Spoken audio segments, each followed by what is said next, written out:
چەند ڕەکیزەیەکە وەریگرن لەو ڕەکیزانە چۆن هاوکاری ئەو ژنانە بکرێ چۆن طبعاًەوە کۆزانن ئێمە لە کوردستان زیاتریش لەسەر ئەوە ئەەکەین بەداخەوە تا ئێستا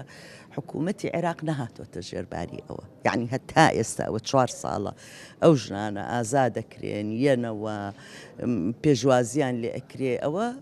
یعنی تا ئێستا لە حکوومەتی عێراق شتێکی ئەو تۆمان نەدیوە دەربارەی ئەوان بەڵام دیارە ئەوەی تایە ئاوارەکانی تایە چۆنیەتی گەڕانەوەیان و بە شێوازێک ینی بۆ شوێنەکانی خۆیان کە ئەو وەزعی ژن بەسەری هات بە هەند وەرگیرێ ینی ئەمانەی هەموو تایە و ناڵێم ئێستا لە کۆتاییایە کە کۆتایی هاتوو ئیقرار کرار لاەن هەردوو حکوومەتەوە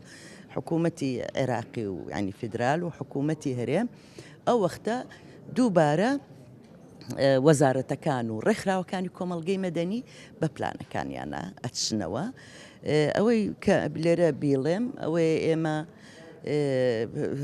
ئەو فەریقێکی گەورەیە کۆمەڵێ وەزارات و دەستە و ئەوانەی تایە لە سەرئاستی فیدرالی و لە کوردستان ئەمینداری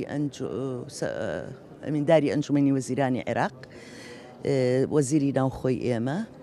بەندە ئەمانە سەرۆکی ئەو تیمەین کە ئەو ئیشە بەڕێوە ئەبا و تیمێکی زۆر گەورەیە لە حکوومەت و لە ڕێکخراوەکانی کۆمەڵگەی مەدەنی و ڕێکخراوی نێودەوڵەتی ناحکومیش و ئەمەمی متحیدەش